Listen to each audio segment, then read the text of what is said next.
ನಮಸ್ತೆ ಎಲ್ರಿಗೂ. ಈ ಒಂದು ವಿಡಿಯೋಗೆ ಎಲ್ರಿಗೂ ಸ್ವಾಗತವನ್ನು ಬಯಸ್ತಾ ಇದ್ದೇನೆ. ಈ ಒಂದು ವಿಡಿಯೋದಲ್ಲಿ ನಾವು ಚರ್ಚೆ ಮಾಡುವಂತಹ ವಿಚಾರ ಯಾವುದಕ್ಕೆ ಸಂಬಂಧಪಟ್ಟಿದೆ ಅಂದರೆ, ಕೇಂದ್ರ ಸರ್ಕಾರದ ಒಂದು ಪ್ರತಿಷ್ಠಿತ ಯೋಜನೆಯ ಬಗ್ಗೆ ನಾವು ಚರ್ಚೆ ಮಾಡುವಂಥದ್ದು. ಆ ಯೋಜನೆಯ ಹೆಸರೇ PM ವಿಶ್ವಕರ್ಮ ಯೋಜನೆ. PM ವಿಶ್ವಕರ್ಮ ಯೋಜನೆ. ಈ ವಿಶ್ವಕರ್ಮ ಯೋಜನೆಯಡಿ ಏನೆಲ್ಲ ಬರುತ್ತೆ, ಈ ಯೋಜನೆಗೆ ಸಂಬಂಧಪಟ್ಟಂತೆ ಯಾರು ಪ್ರಯೋಜನ ಪಡ್ಕೋಬಹುದು, ಈ ಪ್ರಯೋಜನ ಪಡ್ಕೋಬೇಕು ಅಂದರೆ ಅರ್ಹತೆ ಏನಿರಬೇಕು, ಹಾಗೆ ಇದರ ಒಂದು ಮಾನದಂಡಗಳೇನು, ಅದರವೆಲ್ಲವನ್ನು ಈ ಒಂದು ವಿಡಿಯೋದಲ್ಲಿ ನೋಡ್ತಾ ಹೋಗೋಣ. ಹಾಗೆ ಅದಕ್ಕೂ ಮುಖ್ಯವಾಗಿ ನಾನು ಇಲ್ಲಿ ಒಂದು ಪೇಪರಲ್ಲಿ ಆರ್ಟಿಕಲ್ ಬಂದಿದೆ ಸ್ನೇಹಿತರೆ. ಇದು 16ನೇ ತಾರೀಕು ಬಂದಿರೋ ಆರ್ಟಿಕಲ್. 16/1/2024 ತಾರೀಕಿನಂದು ವಿಜಯ ಕರ್ನಾಟಕದಲ್ಲಿ ಬಂದಂತಹ ಆರ್ಟಿಕಲ್. ಏನು ಬಂದಿದೆ ಇಲ್ಲಿ? PM ವಿಶ್ವಕರ್ಮ ನೋಂದಣಿಯಲ್ಲಿ ಕರ್ನಾಟಕವೇ ನಂಬರ್ 1 ಅಂತ ಇದೆ. ಕರ್ನಾಟಕವೇ ನಂಬರ್ 1 ಅಂತ ಇದೆ. ಏಕೆಂದರೆ ಸಾಮಾನ್ಯವಾಗಿ ಒಂದು ಯೋಜನೆ ಪ್ರಾರಂಭ ಆಯಿತು ಅಂದರೆ ಇತ್ತೀಚೆಗೆ ಗ್ಯಾರಂಟಿಗಳನ್ನು ನಾವು ನೋಡ್ತಾ ಇದ್ದೇವೆ. ಸಾಕಷ್ಟು ಗ್ಯಾರಂಟಿಗಳು, ಒಂದು ಹಣ ಬರುವಂತಹ ಗ್ಯಾರಂಟಿಗಳಿದ್ದರೆ ಮಾತ್ರ ಜನ ಅಲ್ಲಿ ದುಮ್ಮುಕ್ಕಿ ಹೋಗಿ ನೋಂದಾಯಿತರಾಗ್ತಾರೆ. ಬಟ್ ಈ PM ವಿಶ್ವಕರ್ಮ ಯೋಜನೆ ಏನಿದೆ, ಒಂದು ಕೌಶಲ್ಯ ಅಭಿವೃದ್ಧಿ ಕಾರ್ಯಕ್ರಮ ಇದು. ಕೌಶಲ್ಯ ಅಭಿವೃದ್ಧಿ ಕಾರ್ಯಕ್ರಮ ಅಂದರೆ ನಮ್ಮಲ್ಲೇ ಇರುವಂತಹ ಒಂದು ಕಲೆಯನ್ನು ಪ್ರದರ್ಶಿಸುವಂತಹ ಕಾರ್ಯಕ್ರಮ ಇದು. ನೋಡಿ, ಕರ್ನಾಟಕದಲ್ಲಿ ಬರೋಬ್ಬರಿ 19 ಲಕ್ಷ, ಈ ನಾನು ವಿಡಿಯೋ ಮಾಡೋ ಹೊತ್ತಿಗೆ 20 ಲಕ್ಷ ದಾಟಿರುವಂಥದ್ದು. 20 ಲಕ್ಷ ನೋಂದಾಯಿಸಿಕೊಂಡಿದ್ದಾರೆ, ಈ ಯೋಜನೆಗೆ ನೋಂದಾಯಿಸಿಕೊಂಡಿದ್ದಾರೆ. ಇದೊಂದು ಹೊಸ ಅಚೀವ್ಮೆಂಟ್ ಕರ್ನಾಟಕ ಸರ್ಕಾರಕ್ಕೆ. ಹಾಗೆ ಆಂಧ್ರ ಪ್ರದೇಶ ಇದರ ನಂತರದಲ್ಲಿ 6 ಲಕ್ಷ ಅಪ್ಲಿಕೇಶನ್ಗಳು ಇದರಲ್ಲಿ ಬಂದಿರುವಂಥದ್ದು. ಇನ್ನು ಸಿಕ್ಕಿಂ ರಾಜ್ಯ ಏನಿದೆ ಅದು 9, ಕಡಿಮೆ, ಅತ್ಯಂತ ಕಳಪೆ ಪ್ರದರ್ಶನವನ್ನು ತೋರಿರುವಂಥದ್ದು. ಇದನ್ನು ನಾನು ಯಾಕೆ ಹೇಳ್ತಾ ಇದ್ದೀನಿ, ಈ ಆರ್ಟಿಕಲ್ ತೊಗೊಬಂದಿದ್ದೀನಿ ಅಂದರೆ, ಒಂದು ಯೋಜನೆ ಏನಿದೆ ಇದನ್ನು ಎಲ್ಲರೂ ಕೂಡ ಸದುಪಯೋಗ ಪಡಿಸ್ಕೋಬೇಕು. ಒಂದು ಸರ್ಕಾರದ ಯೋಜನೆಗಳು ಅಂತ ಬಂದಾಗ ಒಂದು ವರ್ಗದವರಿಗೆ ಸೀಮಿತ ಆಗಿರುತ್ತೆ, ಇನ್ನೊಂದು ಜನಸಾಮಾನ್ಯರಿಗೆ ಸೀಮಿತ ಆಗಿರುತ್ತೆ. ಹಾಗಿದ್ದಾಗ ಈ ವರ್ಗದ ಜನರು ಏನಿದ್ದಾರೆ ಅವರೆಲ್ಲರೂ ಇದರ ಸದುಪಯೋಗವನ್ನು ಪಡಿಸ್ಕೋಬೇಕು ಅನ್ನುವಂಥದ್ದು. ಅದು ಏನೇ ಇರಲಿ, ಈ ಯೋಜನೆಗೆ ಸಂಬಂಧಪಟ್ಟಂತೆ ನಾವು ಏನೆಲ್ಲ ಮಾಹಿತಿಯನ್ನು ನೋಡ್ತಾ ಹೋಗ್ತೇವೆ ಅನ್ನೋದು ಇಂಪಾರ್ಟೆಂಟ್. ಮೊದಲನೇದಾಗಿ PM ವಿಶ್ವಕರ್ಮಕ್ಕೆ ಸಂಬಂಧಿಸಿದಂತೆ ಈ ವಿಶ್ವಕರ್ಮ ಅಂದರೆ ಯಾರು ಅಂತ ನೋಡಬೇಕು. ತಮ್ಮ ಕೈ ಮತ್ತು ಉಪಕರಣಗಳನ್ನು ಬಳಸ್ಕೊಂಡು ಒಂದು ಸಾಮಗ್ರಿ ಅಥವಾ ವಸ್ತುವನ್ನು ರಚನೆಯನ್ನು ಮಾಡುವಂಥವ್ರು, ತಮ್ಮ ಕೈಯಿಂದನೇ ರಚನೆಯನ್ನು ಮಾಡುವಂಥದ್ದು. ಇದು ಒಂದು ತಲತಲಾಮಾಂತರದಿಂದ ಬಂದಿರಬೇಕು, ತಲೆಮಾರಿನಿಂದ ಬಂದಿರಬೇಕು ಈ ಕಲೆ ಅನ್ನುವಂಥದ್ದು. ತಾತ ಮಾಡಿರಬೇಕು, ಅಪ್ಪಾಜಿ ಮಾಡಿರಬೇಕು, ಅವರ ಸಂಬಂಧಿಕರು ಮಾಡಿರಬೇಕು. ಇಂಥವರು ಬಂದಾಗ ಮಾತ್ರ ಈ ಏನು ಒಂದು ಕಲೆಯನ್ನು ನಾವು ಉಳಿಸ್ಕೋಗೋಕ್ಕೆ ಸಾಧ್ಯ. ಆ ನಿಟ್ಟಿನಿಂದ ಈ ಕಲೆ ಅನ್ನುವುದು ಮುಂದಿನ ತಲೆಮಾರಿಗೆ ಒಂದು ಬಿಂಬಿಸುವ ಕಲೆಯಾಗಲಿ ಅನ್ನುವ ನಿಟ್ಟಿನಿಂದ. ಈಗ ಏಕೆಂದರೆ ನಾವು ಕೈಯಿಂದ ಮಾಡುವ ಕೆಲಸಕ್ಕೂ ಮಿಷಿನಿಂದ ಮಾಡುವ ಕೆಲಸಕ್ಕೂ ಬಹಳ ವ್ಯತ್ಯಾಸ ಇದೆ. ಕೈಯಿಂದ ಮಾಡಿರೋದು ಏನಿದೆ ಕಲೆ ಅಷ್ಟು ಕುಶಲವಾಗಿ ಬರುವಂಥದ್ದು. ಇನ್ನು ಮಷೀನ್ಗಳ ಮೂಲಕವಾಗಿ ಬರುವಂತಹದ್ದು ಫಿನಿಶಿಂಗ್ ಟಚ್ಗಳು ಅಷ್ಟು ಕಂಡು ಬರದೇ ಇರೋದು ಅಂಥದ್ದು. ಇದು ಯಾಕೆ ನಾವು ಒತ್ತು ನೀಡಿದ್ರು ಅಂದರೆ, ಕೆಲವೊಂದು ಕಲೆಗಳಿರುತ್ತೆ ಅದು ತನ್ನಂತಾನೇ ಶತಮಾನಗಳು ಕಳೆದ ಹೋದ ಹಾಗೆ ಅಳಿವಿನಂಚಿಗೆ ಹೋಗ್ಬಿಡುತ್ತೆ ಅದು. ಆ ನಿಟ್ಟಿನಿಂದ ಸರ್ಕಾರ ಏನು ಮಾಡಿರ್ತಾರೆ, ಒಂದು ಇಂತಹ ಯೋಜನೆಗಳನ್ನು ತೆಗೆದುಬಂದು ಆ ಕಲೆಗಳನ್ನು ಮತ್ತೆ ಅಭಿವೃದ್ಧಿಪಡಿಸುವಂತಹ ಒಂದು ಕೆಲಸಕ್ಕೆ ಕೈ ಹಾಕಿರುವಂಥದ್ದು ನಾವು ನೋಡ್ತಾ ಹೋಗ್ತೇವೆ. ಈ ಕಲೆಗೆ ಸಂಬಂಧಪಟ್ಟಂತೆ ವಿಶ್ವಕರ್ಮರು ಯಾರ್ಯಾರು ಬರ್ತಾರೆ ನೋಡಿ. ಬಡಗಿಗಳು, ಮೊದಲನಾಗಿ ಬಡಗಿಗಳು, ಸುತಾರರು, ಆಚಾರ್ಯರು ಇವರೆಲ್ಲ ಬರುವಂಥದ್ದು ನೋಡ್ತಾ ಬರ್ತೀವಿ ನಾವು. ಆಮೇಲೆ ಬೋಟ್ ಮೇಕರ್ಸ್ ದೋಣಿ ಮಾಡುವವರು, ಆರ್ಮರ್ಸ್ ಕಮ್ಮಾರರು, ಸುತ್ತಿಗೆ ಕೆಲಸ ಮಾಡುವರು, ಶಿಲ್ಪಿಗಳು, ಚಮ್ಮಾರರು, ಮ್ಯಾಟ್ ಮೇಕರ್ಸ್ ಆಗಿರ್ಬೋದು, ಬಾರ್ಬರ್ಸ್ ಆಗಿರ್ಬೋದು, ಇವರೆಲ್ಲರೂ ಈ ವರ್ಗದ ಜನರಲ್ಲಿ ಬರುವಂಥವರು. ಈ ವರ್ಗದ ಅಂದರೆ ತಮ್ಮ ಕಲೆಯಿಂದನೇ ಸೇವೆಯನ್ನು ಮಾಡ್ತಾ ಇರುವಂಥವ್ರು. ತಮ್ಮ ಕಲೆ ಅನ್ನುವಂಥದ್ದು ತಲೆಮಾರಿಗೆ ಅವರು ತಮ್ಮ ವಂಶ ಬೆಳವಣಿಗೆಯಿಂದ ಒಂದು ಕಲೆಯನ್ನು ಕಲ್ತಿರುವಂಥದ್ದು. ಆ ಕಲೆಯನ್ನು ಹಾಗೆ ಬೆಳೆಸ್ಕೊ ಬಂದಿರ್ತಾರೆ. ಇತ್ತೀಚಿನ ದಿನಗಳಲ್ಲಿ ಇದು ಕಾಣೆಯಾಗ್ತಾ ಇರೋದರಿಂದ ಇಂತಹ ಒಂದು ಕಲೆ ಮುಂದಿನ ಒಂದು ತಲೆಮಾರಿಗೂ ಉಳಿಸ್ಕೊ ಹೋಗಲಿ ಅನ್ನುವ ನಿಟ್ಟಿನಿಂದ. ನಂತರದಲ್ಲಿ ನೋಡಿ, PM ವಿಶ್ವಕರ್ಮ ಅಡಿಯಲ್ಲಿ ಪ್ರಯೋಜನಗಳು ಏನೇನಾಗುತ್ತೆ ನಮಗೆ. ಮೊದಲನೇದಾಗಿ ಒಂದು ಪ್ರಮಾಣ ಪತ್ರ ಹಾಗೆ ಒಂದು ಗುರುತಿನ ಚೀಟಿ ಸಿಗುವಂಥದ್ದು. ನಾನು ಒಂದು ಕೆಲಸ ಮಾಡ್ತಾ ಇದ್ದೀನಿ ಅಂದರೆ ಆ ಸಂಸ್ಥೆ ಅಥವಾ ಒಂದು ಕೆಲಸದ ವಿವರ ಇರಬೇಕು, ಐಡೆಂಟಿಟಿ ಬೇಕು. ನಾನು ಒಬ್ಬ ನಾಗರಿಕ ಅಂದರೆ, ಭಾರತದಲ್ಲಿ ಒಬ್ಬ ನಾನು ನಾಗರಿಕ ಅಂದರೆ ನನಗೆ ಆಧಾರ್ ಕಾರ್ಡ್ ಇದೆ, ಪಾನ್ ಕಾರ್ಡ್ ಇದೆ, ರೇಷನ್ ಕಾರ್ಡ್ ಇದೆ, ನನಗೆ ಮತ್ತು ಏನೋ ರೇಷನ್ ಕಾರ್ಡು, ಪಾನ್ ಕಾರ್ಡು ಇವೆಲ್ಲವೂ ಕೂಡ ಒಂದು ಆಧಾರ ಇದ್ದ ಹಾಗೆ. ಹಾಗೆ ನಾನು ಒಂದು ಕೆಲಸವನ್ನು ಮಾಡ್ತಾ ಇದ್ದೀನಿ ಅಂದರೆ ನನಗೂ ಒಂದು ಐಡೆಂಟಿಟಿ ಬೇಕಲ್ಲ. ಹಾಗಾಗಿ ಒಂದು ಗುರುತಿನ ಚೀಟಿಯನ್ನು ಹೊಂದಿರುತ್ತೇವೆ. ಆಮೇಲೆ ಕೌಶಲ್ಯ ಉನ್ನತೀಕರಣ ಆಗುತ್ತೆ, ಅದನ್ನು ನಾನು ಮುಂದೆ ಚರ್ಚೆ ಮಾಡ್ತೇನೆ. ಹಾಗೆ ಈ ಯೋಜನೆಯಿಂದ ಒಂದು ಟೂಲ್ ಕಿಟ್ ಸಿಗುತ್ತೆ, ಅದ್ರ ಬಗ್ಗೆನೂ ನಾನು ಚರ್ಚೆ ಮಾಡ್ತೇನೆ. ಹಾಗೆ ಕ್ರೆಡಿಟ್ ಬೆಂಬಲ ಸಿಗುತ್ತೆ, ಸಾಲ ಸೌಲಭ್ಯ ಸಿಗುತ್ತೆ. ಹಾಗೆ ಡಿಜಿಟಲ್ ವಹಿವಾಟಿಗೆ ಹಾಗೆ ಮಾರ್ಕೆಟಿಂಗ್ ಬೆಂಬಲ ಅನ್ನುವಂಥದ್ದು ಯಾವ ರೀತಿ ಈ PM ವಿಶ್ವಕರ್ಮ ಅಡಿಯಲ್ಲಿ ಸಿಗುತ್ತೆ ಅನ್ನೋದನ್ನು ನೋಡ್ತಾ ಹೋಗೋಣ. ಮೊದಲನೇದಾಗಿ ನಾವು ನೋಡುವಂಥದ್ದು ಒಂದು ಪ್ರಮಾಣ ಪತ್ರ ಮತ್ತು ಗುರುತಿನ ಚೀಟಿ ಅನ್ನುವಂಥದ್ದು ಈ ರೀತಿಯಾಗಿ ಬರುತ್ತೆ. ಇಲ್ಲಿ ಪ್ರಧಾನಮಂತ್ರಿಯವರು ಬಿಡುಗಡೆ ಮಾಡಿರುವಂಥದ್ದು ನೀವು ನೋಡ್ಬೋದು. ಇಲ್ಲಿ ಕೆಲವೊಂದು ಪ್ರಮಾಣ ಪತ್ರವನ್ನು ಕೊಟ್ಟಿರುವಂಥದ್ದು. ನಂತರದಲ್ಲಿ ಕೌಶಲ್ಯ ಉನ್ನತೀಕರಣ ಅಂತ ನಾನು ಹೇಳಿದೆ. ಅದು ಯಾವ ರೀತಿ ಆಗುತ್ತೆ? ಅವು ಏನು ತಲೆಮಾರುಗಳಿಂದಂತಹ ಒಂದು ಸಾಂಪ್ರದಾಯಿಕ ಉಪಕರಣಗಳೇನಿದೆ, ಈಗ ಒಂದು ಕಲ್ಲು ಕೆತ್ತುವರು ಆದರೆ ಅವರದ್ದೇ ಒಂದು ಹತಾರಗಳಿರುತ್ತೆ ಅಥವಾ ಅವ್ರದ್ದೇ ಒಂದು ಸಾಮಗ್ರಿಗಳಿರುತ್ತೆ. ಇವೆಲ್ಲವೂ ಕೂಡ ಕೌಶಲ್ಯ ಪರಿಶೀಲನೆಯನ್ನು ಮಾಡಿ ಸುಧಾರಿತ ಕೌಶಲ್ಯಗಳನ್ನು ಒದಗಿಸಿಕೊಡುವಂಥದ್ದು. ಇದೆಲ್ಲವೂ ಕೂಡ ಈ ಒಂದು ಸ್ಕೀಮ್ನಲ್ಲಿ ಇರುವಂಥದ್ದು. ಈ ಒಂದು ಸ್ಕೀಮ್ನಲ್ಲಿ ನಾವು ನೋಡ್ತಾ ಹೋಗ್ತೇವೆ.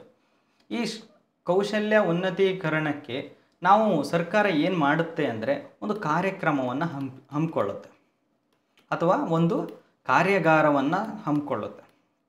ಅದು ಇಷ್ಟು ದಿನದ ನಿಗದಿತ ಅವಧಿಗೆ ಒಂದು ಸಂಬಂಧಪಟ್ಟಿರೋದು, 15 ದಿನ ಆಗ್ಬೋದು ಅಥವಾ ಒಂದು ತಿಂಗಳ ಒಂದು ಕಾರ್ಯಾಗಾರವನ್ನು ಹಮ್ಮಿಕೋಬೋದು. ಅವರಿಗೆ ತರಬೇತಿಯನ್ನು ಕೊಡುವ ನಿಟ್ಟಿನಿಂದ.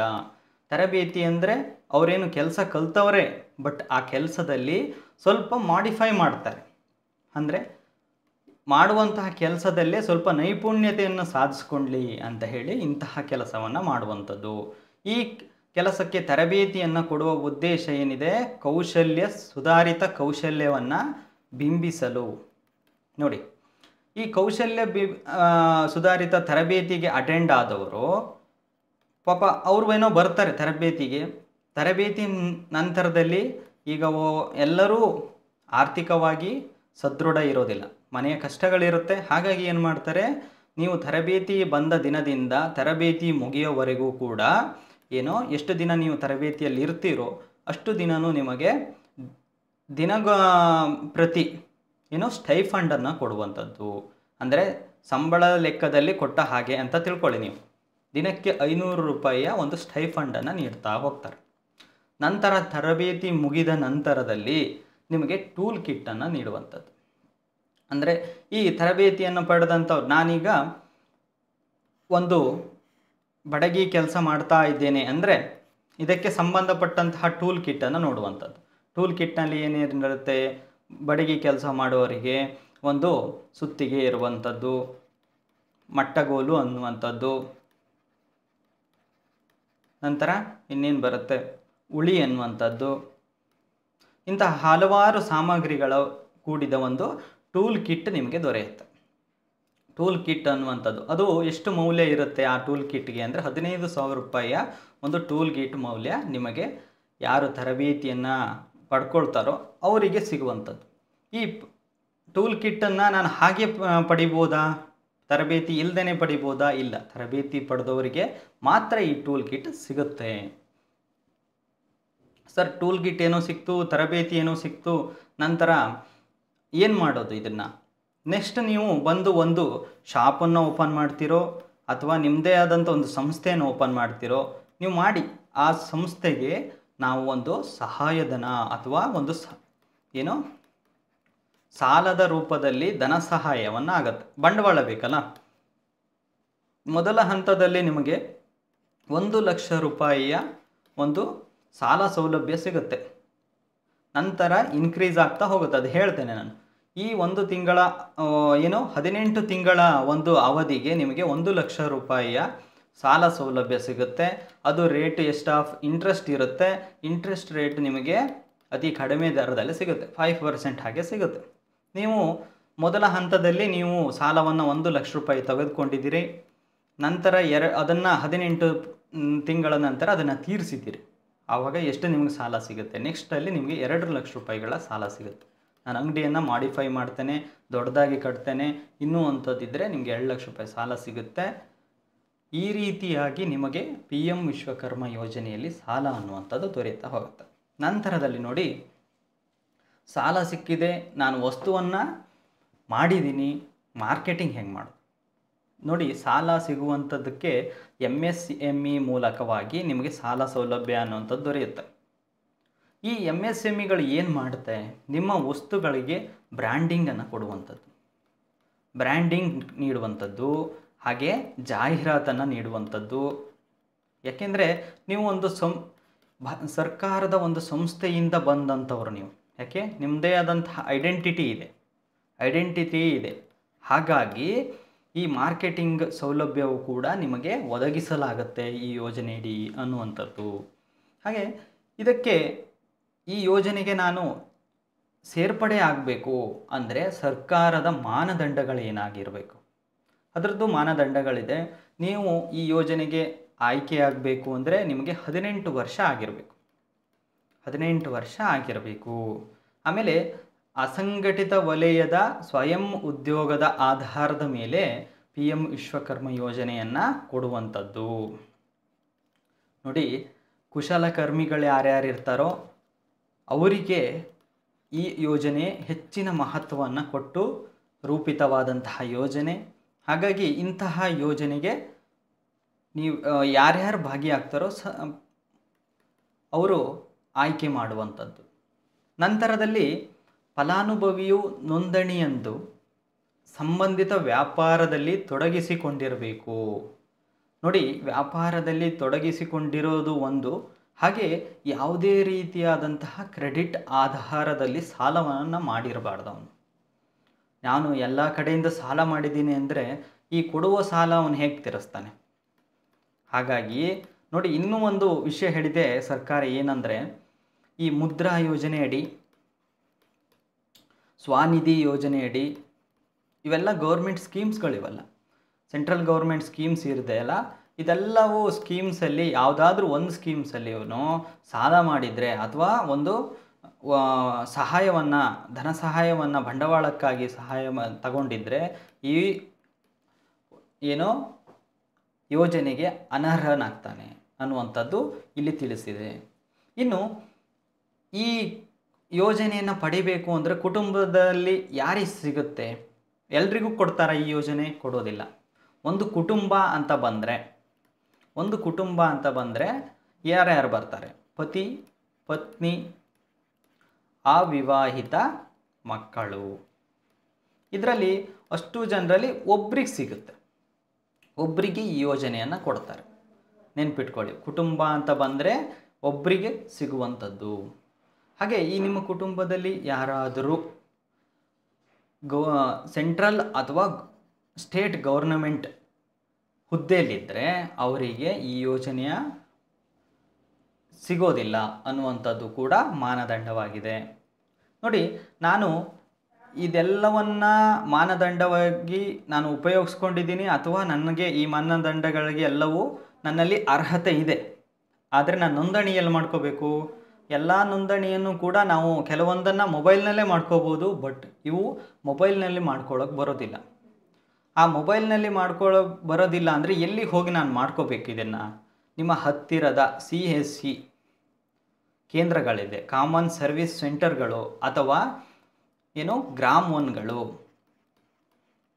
ಅಥವಾ ಕರ್ನಾಟಕ ಒನ್, ಇಂತಹ ಕೇಂದ್ರಗಳಲ್ಲಿ ನೀವು ಅದನ್ನು ರಿಜಿಸ್ಟರ್ನ ಮಾಡ್ಕೋಬೇಕು.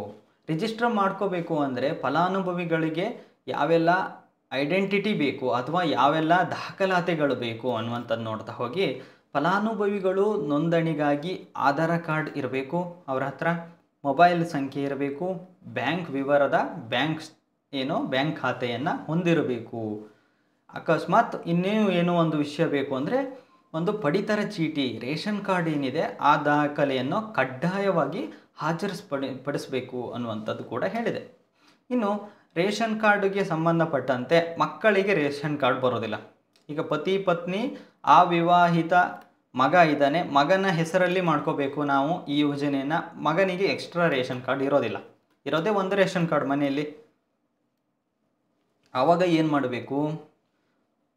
ಕುಟುಂಬದ ಸದಸ್ಯರ ಆಧಾರ್ ಕಾರ್ಡನ್ನು ಒದಗಿಸ್ಕೊಳ್ಬೇಕು, ಹಾಗೆ ಮಾರ್ಗಸೂಚಿಗಳು ಏನಿದೆ ಅದನ್ನು ಫಿಲ್ ಮಾಡಬೇಕು ಅನ್ನುವಂಥದ್ದು ಕೂಡ ಒಂದು ಯೋಜನೆಯಲ್ಲಿ ತಿಳಿಸಿರುವಂಥದ್ದು.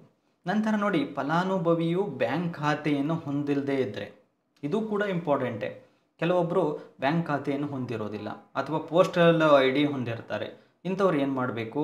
ಒಂದು ಬ್ಯಾಂಕ್ ಖಾತೆಯನ್ನು ಓಪನ್ ಮಾಡಬೇಕು. ಇದಕ್ಕಾಗಿ CSC ಕಾಮನ್ ಸರ್ವಿಸ್ ಸೆಂಟ್ರಲ್ಲೂ ಕೂಡ ಹ್ಯಾಂಡ್ ಹೋಲ್ಡಿಂಗ್ ಕೂಡ ಮಾಡ್ತಾ ಇದ್ದಾರೆ. ಬೇಕಾದರೆ ನೀವು ಅಲ್ಲಿ ಒಂದ್ಸರಿ ಭೇಟಿ ನೀಡಿ ನೋಡಿ. ಹೆಚ್ಚುವರಿ ದಾಖಲೆ ಅಥವಾ ಮಾಹಿತಿ ಏನಾದರೂ ಬೇಕಿದ್ದರೆ ನೀವು PM ವಿಶ್ವಕರ್ಮ ಅಂತ ನೀವು ಹೇಳಿ, PM ವಿಶ್ವಕರ್ಮ.inಗೆ ನೀವು ಭೇಟಿ ನೀಡಿದ್ರೆ, ಅಥವಾ ವೆಬ್ಸೈಟ್ ನೀವು ಗೂಗಲಲ್ಲಿ ಟೈಪ್ ಮಾಡಿದ್ರೂ ಸಹಿತ ದಾಖಲೆ ಅಲ್ಲಿ ಇರುವ ದಾಖಲೆ ಏನಿದೆ ಎಲ್ಲವೂ ಡೀಟೇಲ್ಸ್ ನಿಮಗೆ ದೊರಕುತ್ತೆ. ಅಥವಾ ಇನ್ನೂ ನಿಮಗೆ ಕಡಿಮೆ ದಾಖಲಾತಿ ಏನಾದರೂ ಬೇಕಾದಲ್ಲಿ, ಅಥವಾ ಯಾವ ದಾಖಲಾತಿ ಬೇಕು ಅನ್ನೋಂತಹ ಕೇಳುವಂತಹ ಒಂದು ಏನಾದರೂ ನಿಮಗೆ ಕಷ್ಟ ಅನಿಸಿದರೆ, ಹತ್ತಿರದಂತಹ ನಾನು ಹೇಳಿದ್ನಲ್ಲ ಗ್ರಾಮ್ ಒನ್ಗಳಿಗೆ ಭೇಟಿ ನೀಡಿ ಅಲ್ಲಿ ಕೂಡ ನೀವು ಮಾಹಿತಿಯನ್ನು ಪಡಿಬಹುದು. ಇದಿಷ್ಟು PM ವಿಶ್ವಕರ್ಮ ಸಂಬಂಧಪಟ್ಟಿರುವಂಥದ್ದು. ಯಾರೆಲ್ಲ ಈ ಯೋಜನೆ ಅಡಿಯಲ್ಲಿ ಬರ್ತಿರೋ ಆದಷ್ಟು ಬೇಗ ನೀವು ಈ ಒಂದು ಯೋಜನೆಯ ಸದುಪಯೋಗವನ್ನು ಪಡಿಸ್ಕೊಳ್ಳಿ ಅಂತ ಹೇಳ್ತಾ ಕ್ಲಾಸ್ ನೋಡಿದ್ದಕ್ಕೆ ಎಲ್ರಿಗೂ ಧನ್ಯವಾದಗಳು. ನಮಸ್ತೆ.